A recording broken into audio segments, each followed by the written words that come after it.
Hello guys, ഞാനിന്നൊരു special ജ്യൂസാണ് try ചെയ്യുന്നത്. ആള് ചില്ലറക്കാരനൊന്നും അല്ല കേട്ടോ. ഒരു നാടിൻ്റെ വികാരം ലോകം മുഴുവൻ അറിയിച്ച കണ്ണൂർ കോക്ടൈൽ. എന്നാൽ പിന്നെ ഒന്ന് ട്രൈ ചെയ്താലോ?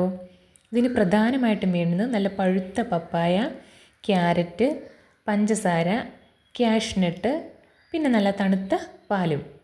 ഞാൻ വീട്ടിലൊരു പഴുത്ത പപ്പായ നിൽക്കുന്ന കണ്ടുമ്പോൾ പെട്ടെന്ന് വിചാരിച്ചതാണ് ഒന്ന് ട്രൈ ചെയ്ത് നോക്കിയാലോ എന്ന്. ആ സമയത്ത് നോക്കുമ്പോൾ എൻ്റെ ക്യാരറ്റ് ഇല്ലായിരുന്നു, അതുകൊണ്ട് ഞാൻ ക്യാരറ്റ് ആഡ് ചെയ്തിട്ടില്ല. ഇത് ട്രൈ ചെയ്യുന്നവർ ഉറപ്പായും ക്യാരറ്റും കൂടി ആഡ് ചെയ്യണേ.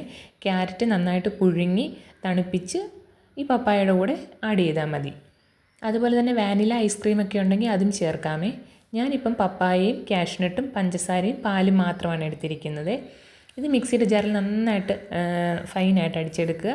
അതിനുശേഷം നമ്മളിത് സെർവ് ചെയ്യാൻ വേണ്ടി ഗ്ലാസ്സിലോട്ട് മാറ്റുമ്പം അതിനകത്ത് ഒരു ഡെക്കറേഷന് വേണ്ടി നമുക്ക് അനാറും വാനില ഐസ്ക്രീമും ഒക്കെ ചേർക്കാം. ഞാനിപ്പം ക്യാഷ്നട്ട് മാത്രമാണ് ചേർത്തിരിക്കുന്നത്. നല്ല ടേസ്റ്റി ആയിട്ടുള്ള പൊള്ളി സാധനമായിരുന്നു. എല്ലാവരും ട്രൈ ചെയ്ത് നോക്കണേ. ഇഷ്ടമായാൽ സബ്സ്ക്രൈബ് ചെയ്ത് കൂടെ കൂടിക്കോളൂ. താങ്ക്